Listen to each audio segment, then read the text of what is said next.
I recently had a heart attack and I need to talk about it. This video is going to be a little bit different than what I normally talk about here on YouTube. However, I really think this is an important topic to talk about in general, so I wanted to share my recent experience. The timing of this is kind of interesting because a lot of YouTubers have recently decided to step back or step away from the camera. A lot of them are citing burnout or not enjoying themselves anymore, or a plethora of other reasons. Now, this isn't me officially announcing my departure from YouTube. To be honest, I don't really have a big enough audience for something like that, so it doesn't make sense. However, I think I do need to talk about how my creative work has affected my health. There's two sides to this, really. One side being that I could see my creative work being part of why I had a heart attack. And really the other side is how my creative work is suffering because of my heart attack. I'm a creative at heart. It's just something that's always been in my blood. So I've always had the need just to make stuff, and that eventually became filmmaking for me, and now YouTube videos, just because it's a little less work than having to go through making an entire movie. So let's talk about the heart attack and that whole experience. So back in October, I was filming content for a recent video that I made for a review of Dehancer Pro, which is basically like a film look app that you can buy and use on Premiere Pro. That weekend, I was filming the sample videos for that video. So the videos I ended up, using as test footage, if you will. And I filmed those clips on Saturday, I think, and I was feeling a bit off on Friday. So I woke up feeling like I had a cold, I had a sore throat, and I had some chest discomfort. I didn't really think of it out of the ordinary. The chest discomfort got worse over the next couple of days. Basically, anytime I got up and walked around or exerted myself in any sort of way, there was a sharp pain right here in the center of my chest, and it actually would go to my back and go through the back of my arms, which was definitely odd, but I didn't really think anything of it. So I wrote it off on Monday that I maybe injured myself or slept wrong. Like, I was still able to work. I got on the treadmill actually Monday morning and walked for, I think, 45 minutes. I did it a little bit slower than I normally do. My normal walking pace is usually about 3 miles an hour. I think I did 2.5, but I was able to get through 45 minutes without a problem. Later in the day, got a little bit worse on Monday. Like, I tried to mow my lawn and I couldn't really do it. So I actually stopped and I was like, I'll just do this later, whatever, when I'm feeling a little bit better. But like, anytime I would push the lawnmower, like my chest just started feeling really bad. And, if I stopped, then it would stop, which is what was kind of strange to me and why I didn't really think of anything of it right away. But that Tuesday, which was actually Halloween, October 31st, the pain got even worse than the Monday before. I woke up in the middle of the night actually kind of feeling like I was having a heart attack, and I probably should have taken that as a sign. The chest pain just got unbearable, and then I started having the chills. And I was thinking to myself, am I having a friggin' heart attack right now? Like, what is going on with me? So I laid there and the chest pain wasn't going away. And then I sat up on the edge of my bed, and, eventually, like after a couple minutes, it went away. So I'm like, okay, I guess I'm just going to write this off again and I'm going to go back to sleep, which in retrospect, that was really stupid because I probably should have died that night, if I'm being honest. Like, I don't know how I survived sleeping the rest of the night without something happening to me, because that's pretty common for people who have heart attacks, is they'll have them in the middle of the night while they're sleeping because they just kind of sneak up on you like that. Luckily, that didn't happen for some reason. I still don't know why. I'm thankful that it didn't happen because I don't really want to die. But regardless, I woke up Tuesday morning like normal. Chest pain was a little worse than the day before, as I mentioned, but I was just going through the day. Like, I didn't work out that morning. I was like, I'm feeling a little bit worse today, so I'm just going to skip the walk today. And then I went ahead and just, I think I just went and got to work, and I was sitting here. This is where I work. So, the chest pain was not that bad. Like, I felt it a little bit, but, definitely not as bad as when I would get up and walk. And I just, just went about my day. started working. I told my fiance this, and then she's like, maybe you should go see somebody about it. And I'm like, I don't know. Maybe if it doesn't get better in the next couple of days, I will go do something about it. Apparently, you shouldn't mess around with chest pain. So just a side note there, don't mess around with chest pain. If you're having chest pain, go get it checked out. If it's like really bad for long periods of time, like me having it all friggin' day, like go. Like don't question it, because again, you could be having an episode like I was. I ended up listening to her, and I actually went in later that day. Like I'm sitting there thinking about it, and I'm like, I should probably do something about this. She's right. This is odd. I'm going to go see somebody. So I went to the CVS Minute Clinic, and then, they're like, go to urgent care or the ER and get a chest x-ray. So my first line of action was obviously go to urgent care because it's cheaper. So I went to urgent care, and they're like, go to the ER. So I wasted like an hour doing that. And then I went to the ER. I told them I was having chest pain. They brought me back immediately to do an EKG on me, which is where they just like attach all these sensors across your body and kind of measure, your heart rate and if there's anything kind of strange going on. But with the EKG, they, put the sensors on you, and they're trying to measure if there's anything off going on inside of your body as far as like, your heart rate and all of that. And mine pointed towards having a heart attack. So they're like, we're going to keep you. And then they started doing some blood work on me. Like they took my troponin levels, which is one of the proteins in your body that kind of measures if you're having any sort of heart damage or anything like that. And my troponin levels were through the roof. I'm a little bit confused by them because like a normal range is 0 to 22.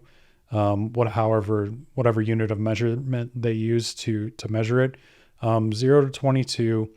Mine was, I thought it was in the 300s, but it was in the 300s later. But when I went to go back and look at look at all my blood work and all that, it was in the 30s. So I don't know if that was a typo or what, or if the 300 was, a smaller unit of measurement, which now that I'm thinking about that, I should probably check that, but it was elevated. Regardless, it was elevated. It was really high. Like my other blood work, like my lipids were really high. My cholesterol was really high. My triglycerides were through the roof. They were 325. Usually you want to keep them under 150 or lower. All my bad cholesterol and all that was super high. Like apparently my body was a gigantic mess, which was a little frustrating because I got some blood work done a few months prior, and I didn't get my cholesterol checked, and now I'm really regretting not doing that. So from there, they fed me a bunch of medications, nitroglyceride, aspirin, etc., because like those medications in particular, they help, with the blood flow. It's they're blood thinners essentially, so they're helping the blood flow. So that way there is some sort of blood going to the heart. Whereas if I was having a heart attack, they weren't 100% sure at this point. I just had the signs of having a heart attack. Those would help reduce the pain, but help that blood flow a little bit better than it was before if there is any sort of blockages. And that was until I could see a cardiologist, which I believe was the next day. Wednesday is when I saw my cardiologist. He said that they were going to do an angiogram on me, which essentially is where they stick you with a catheter in one of your arteries to see if there is any sort of blockages. I'm not a doctor, so I want you guys to obviously know that ahead of time. This is just kind of my understanding throughout what I've been told by my doctors and the research I've done over the past couple of months. But for those who don't know, because I certainly didn't, a heart attack is essentially a blood clot to the heart. So some sort of blockage of the blood is, just keeping it from flowing and getting that blood to your heart to keep it pumping. A stroke is essentially the same thing. So, stroke is a blood clot to the brain, and heart attack is a blood clot to the heart, which again, I didn't know at the time. I was always under the impression that they were caused by exertion. So like if you overworked yourself too much, which that could certainly be part of it. But I thought, like if you just for example, just ran too fast and you're like, your heart's like racing or something like that. Or like you feel like your heart's just like about to have an earthquake in your chest or something like that. That's kind of what I envisioned a heart attack to feel like. And that was not the case at all.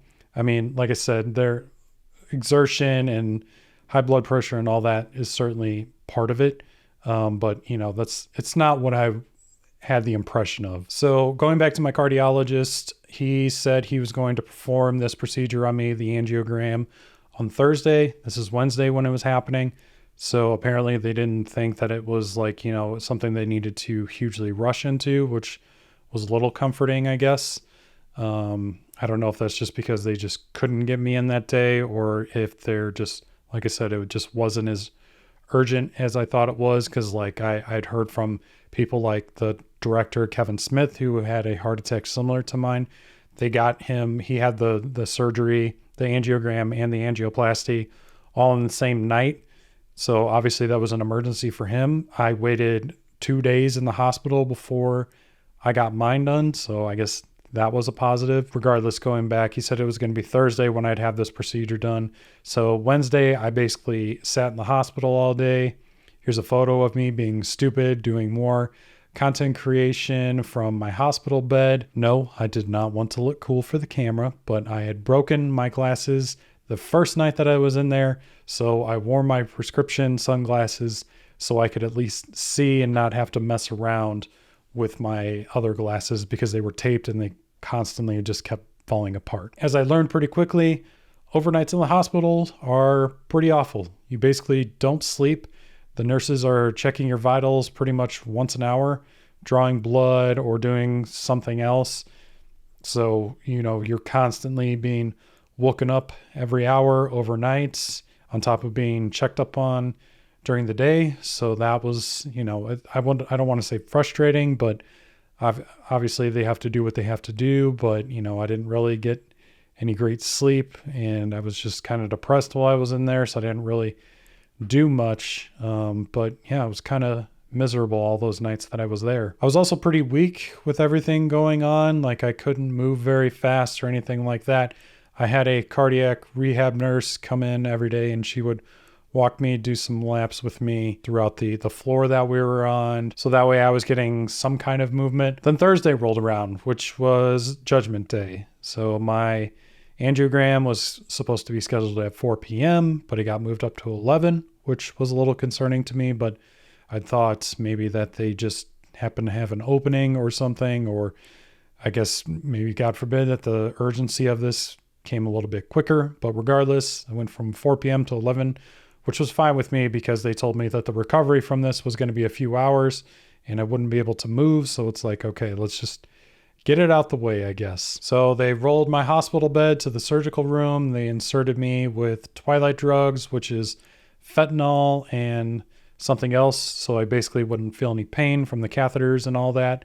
And I was conscious for the entire procedure. So I was awake, alert. I was there for every minute that it happened, which I know that sounds like it would freak you out, but honestly, it wasn't that bad. I was more concerned just about the situation in general that I was having and not so much the procedure. So I lay there for about 30 to 45 minutes before the angiogram actually took place. And basically what they do is they just take a bunch of images. It's like a camera that they use in the catheter. And like I said, I think they use some kind of dye to see more clearly, but they're basically just looking for any sort of blockages from the blood clot or anything. They go through either your wrist or your groin, so you're probably not going to be able to see it on camera, but right here is you can see it a little bit. You can see the marking for my wrist, and then they actually couldn't find what they were looking for through my wrist, so they actually had to go through my groin, which was actually just like the side of my leg. Wasn't like, in any weird places or anything like that. I got a scar there too, but obviously I'm not going to show you that on camera. That's for a different video, if you catch my drift. But pro tip, if you do need this procedure done, if you don't even have to have a heart attack to have an angiogram. You could just be having some sort of blockages or something like that before the actual heart attack. I would recommend going through the groin, and I'm going to tell you why here in a second, because the recovery was pretty miserable. That procedure didn't take very long. It was probably about 30 minutes of just looking around my arteries and all that. Once the 30 minutes had passed, they had actually found the blockage that they thought was happening is nearly 100%. It was probably a little bit less just because from my understanding from the type of heart attack that I had, there is still some blood flowing through, just not as much. Whereas the other bad kind of heart attack, it's just like completely blocked, no oxygen going to your heart. It's just a bad situation. I didn't have that. I did have some oxygen still going to my blood, or my heart rather. So, thank God for that. But they called the type of heart attack that I had the Widowmaker, because you only have a 10 to 12% rate of surviving it if you don't seek help for it sooner than later. So basically, if I had waited, I told you earlier that I was planning on waiting until the end of the week before I went and saw anybody. That could have been it. Like if I didn't go in, I could be dead right now because of my stupidity. So I'm glad I didn't wait, but yeah. So that second procedure, which is the angioplasty, which is where they're going to implement a stent into me. A stent, I'll show a picture here, but it's a little wire mesh thing that they place inside of the artery to keep it open. They actually use what they call a balloon to actually open up the artery, and they use the stent to actually keep it open. And now I get to carry around this nifty little ID card for my stent everywhere that I go. That procedure probably took 30 minutes to an hour. It didn't feel very long. Like once everything kind of got cooking, I didn't feel like I was in there for very long at all. The before was pretty long just because I was sitting there, not really doing anything. I left my room at about 11:15 a.m. and I was back in my room by 1 p.m. After the procedure, the surgical nurses showed me the before and afters of the blockage. That's when reality really hit for me. I mean, I was deathly scared before, during, and after the procedure, but seeing what it looked like made me break down pretty hard. I was by myself for like 30 minutes after the procedure because my fiance, she was down in the waiting room for the surgery waiting room, and she wasn't told anything right away, and she had my cell phone. So, once she actually came back up to the room, we just both kind of lost it. I was very, very apologetic to her. I just felt so stupid that I was even in this situation. Like I realized that kind of unforeseen circumstances for sure, because I'm 33 years old. You don't expect something like this to happen to you so young. And like, while I am not the best at taking care of myself, I very much cared about my health. I work out every day. I do my best to watch what I eat as much as possible. I'm not perfect there, but I'm doing what I can. But there's nothing I feel like that should have led up to this moment. So the recovery was pretty terrible. I had to lay flat on the bed and I couldn't move for 4 hours, which seems like it would be okay, but you find out very quickly that it is very hard to move or not move, especially because like I had my wrist here like completely covered up so that way, blood wouldn't just start gushing out of my artery. And then the same thing with my groin. That one wasn't as bad, but the one on my wrist was terrible because like they had like a cuff on me. Kind of looks like this watch here, but it's a little bit thicker, but they have like the area kind of closed off and they have it super tight on you because they're trying to close up that artery and, form a blood clot there. And so it can heal. That was one of the worst pains I've ever felt in my life. Like heart attack is definitely number one worst pain I've ever felt in my life. And then this freaking thing that I had on my wrist is definitely number two. Like it was no joke. And I had to sit there, I can't really show you on camera right now, but I had to lay flat like this. Couldn't move. Like you can't move your leg up a certain amount. You can't move your wrist up a certain amount. So you just have to lay there in excruciating pain. And I think I had to lay there for 4 hours. And then once that, the 4 hours was up, they had to take off this cuff from my wrist, I think just like a couple millimeters or centimeters at a time. Like they couldn't do it all at once. So there was an additional hour of, pain from this thing being on my wrist because they had to take it off one little section at a time. That freaking sucked and I'm never going to forget it. And after that, that was pretty much it. I stayed overnight one more night and then they sent me home the next afternoon. That's kind of an oversimplified version of this, but they continued monitoring me, obviously, to make sure everything went well post-operation. I couldn't walk right for the next couple of days. Actually, I think it was, I'd say a couple of days, but it may have been like a week or two. I actually used a cane for about a week or so, just because I was deathly afraid of falling, just because like I'd been laying in bed pretty much for 3 straight days on top of having this operation, and, just the trauma that your body goes through just from the heart attack. Like, it just left me in a really weakened state. So I walked around with a cane just to make sure I wouldn't fall over and cause myself more damage. However, I was back to moving pretty normal within about 2 weeks. I, started using the treadmill again. My fiance and I went to Florida about 30 days after the heart attack. If that gives you any indication, we went to Universal Studios and I rode roller coasters, and pretty much all was pretty good. Right now I'm on 5 different medications. I'm on a blood thinner to make sure my stent doesn't form a clot, a daily aspirin, a beta blocker to control my heart rate and blood pressure, a statin to control my cholesterol, and a heart medication to help improve the blood flow and function of my heart after everything happened, obviously. And right now, since about mid-December, I've been doing cardiac rehab about 3 days a week. I've completely changed my lifestyle in terms of exercise and my eating habits. Like, I'm working out about 90 minutes a day right now, which is very, very time consuming, but I'm trying to lose the weight to get healthier. And then I'm doing the Mediterranean diet right now because apparently that's the best heart healthy diet sort of thing.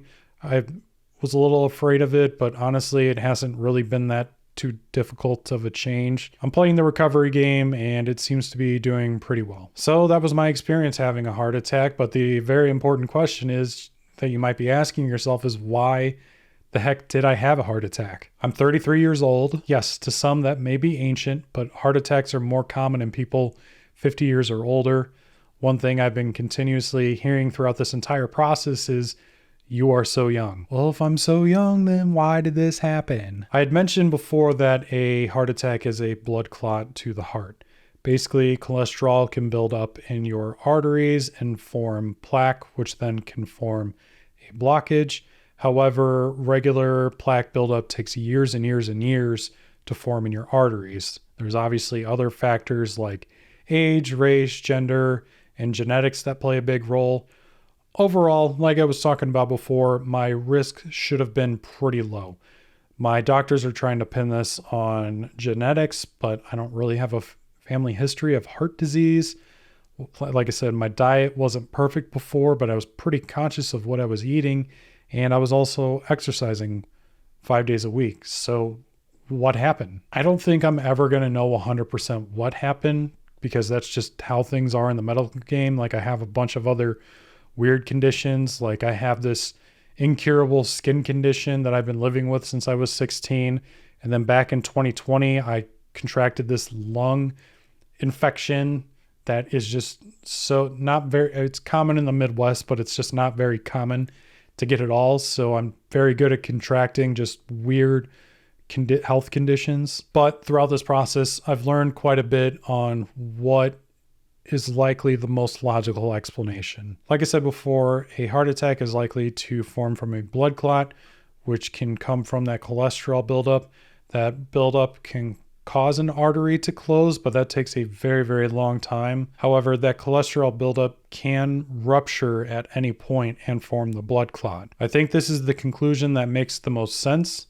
Cholesterol can be ruptured because of factors such as stress, being overweight, high blood pressure, high cholesterol, etc., etc. I definitely have a combination of all of these things. I'm very career-oriented, which can be extremely stressful at times. When I was completely freelance, I was working probably 50 to 70 hours a week, and usually every day in some capacity. Right now, my day job is running a YouTube channel. I know some of you are wondering how, since I only have 1,500 subscribers at the time of this recording. It's because my full-time job is running a channel that has over 500,000 subscribers, hence my little play button that I have right here in the corner. But I also do run this channel that you're watching right now in my free time, and I also try to do some of those freelancing side jobs that I mentioned before whenever I have time. Needless to say, I definitely was running a pretty stressful life, and on top of the stresses of being a homeowner, general life, I didn't like when I have this psychological problem when it comes to food, where I take a lot of comfort into food when I'm feeling stressed, and I'll just eat a lot of bad stuff at one time. I'm not like a heavy alcohol consumer, so that's really hit or miss. I know any form of alcohol is not good for you, but I definitely wasn't drinking enough to where it was really a problem. I was maybe having 1 or 2 a week, and if that. So there's definitely some risk factors in there that could have definitely caused, some of that cholesterol plaque buildup to rupture and form the blood clot. And it hit me very, very fast too. So that gives me another indication that that's probably what happened. Like, with age and all that and that buildup, obviously like it can happen later in life too. But since it happened to me so quick, I feel like the cholesterol plaque rupturing is likely the most logical explanation of why everything happened. It's the only thing that makes sense to me. So how does content creation play into all of this? In the beginning of this video, I talked about how my creative work likely led to my heart attack, and I also talked about how my heart attack has led to my creative work suffering. I've dedicated a big part of my life to making videos, movies, etc. because I love doing it, and it's always been my dream since I was a kid to make a career out of it. I have aspired to make films since I was young, and then YouTube just kind of became like the indie filmmaking boom of right now. So it was something that I just kind of got really passionate about as I started working for other people, video editing, and as I started working for my day job right now and just being able to produce for that. Like it's just become like, a dream job for me, essentially. It's like that I'm able to make movies and just be a part of that whole world, but being able to do it from home and doing it at a smaller scale so it's a bit more realistic, and that, I don't have to spend a ton of money like I did on this thing right here. Making YouTube videos is a lot cheaper than making movies, I'll tell you that. But I've realized that I need to take a step back because obviously, none of this matters if I die. And honestly, none of the work I do in my professional life or my personal life really is life or death at the end of the day, for lack of better words. I'm in a very privileged position that I'm able to do the work I love doing. However, I know I need to kind of take a step back and continue working on myself and getting back to normal. It's a bit difficult to come to this realization because these social media platforms typically reward consistency to, do well on their platform. I've learned that a lot through my work on the channel Bruzel that I work for, and ultimately those are things I wish I could apply to my own channel. And that's where my creative work is suffering because I just don't have time to make videos on a consistent basis. And it's especially frustrating right now because my medical bills are piling up so much. Like I want to be able to focus on my recovery, but, I'm getting bills for thousands and thousands of dollars right now. My initial hospital stay and going through the surgery and all that was about $2,500 to $3,000 with insurance. I'm going to add, it was about, I think, $75,000 without insurance. So thank God that I had insurance there. But then I had 2 additional ER visits later for symptoms that I was having with my medication that I'd mistaken for heart attack symptoms. And then I have, a plethora of doctor's visits that all add up because they're not free. And then I come to realize recently that my PT, my cardiac rehab, I just got a bill for $2,000 for that. And then I did the math and I realized just the month of January alone is going to cost me another $3,000. So at this point, I've spent over $10,000 on my recovery for this. So if, all this stuff that I've been talking about earlier is not clicking with you and why you need to take care of yourself, well, I'm showing my receipts. I've spent over $10,000 and we're not even done. I'm only 2 months into this. It's kind of getting ridiculous. And the one of the parts that frustrates me the most is that, everybody's telling me like, you need to reduce your stress. You need to, yada, yada, yada. But what am I supposed to do? I don't make enough money for my job to pay these outrageous bills. Nobody does, if we're being honest. Like, those are crazy. So now I'm going to be forced to probably find another job. I'm probably going to have to go find some other work outside of my creative work that I'm doing, or I'm going to have to find some more freelance work. And that means I'm going to not be able to make as many YouTube videos like I liked. Like, YouTube is a hobby for me right now, but I've always kind of looked at it as something like maybe I can make like a little bit of extra money here and there if people watch my videos and I can get monetized and all that. But And now I'm going to have to take a step back from that because I'm going to have to go find something to make money so I can actually pay these medical bills that just keep piling up on me. I realized that a lot of my problems are obviously first world problems. Aside from my heart attack, that's a very real problem, but it's frustrating. Like you hear about the medical system and the insurance system and all that. And, I'm fortunate that I'm not having to go bankrupt because of this, but that's a lot of money. And I don't know what I'm going to do. Like I have to figure something out. And that's going to mean that I'm not going to be able to make as many videos here because those videos are not making any money, which means I can't even enjoy what I'm doing anymore. Like I can't enjoy making videos. I'm going to have to go get a job I don't want to get just so I can pay these bills. I'm going to have to spend all my time working, and that's not what I'm supposed to be doing right now. I'm supposed to be focusing on enjoying life, focusing on my recovery and getting better. And here we are with all these medical bills that are piling up on me. I'm starting to ramble now, so I guess I'm going to wrap this up, but I just want to say I'm going to try to continue making videos whenever I can. I want to make more of the interview style videos that I've been doing with all my friends that have been so gracious to talk to me. I want to, continue making tutorials that I've done before. There's a whole bunch of stuff that I want to be doing that I'm going to have to once again put off because of my health conditions. And honestly, that's just, it is what it is. That's fine.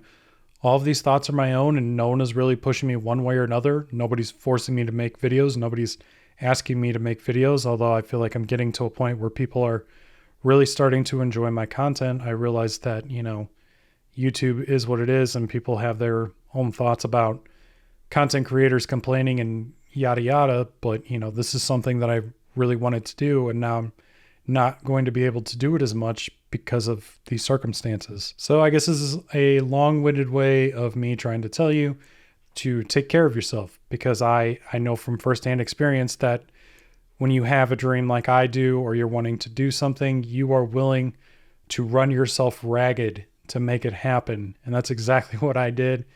And here I am. I have to do less now, and there's just really no way around that. So take care of yourself, or you could end up having an event like I did. Thanks for watching, however long this ramble has been. And yeah, take care of yourselves.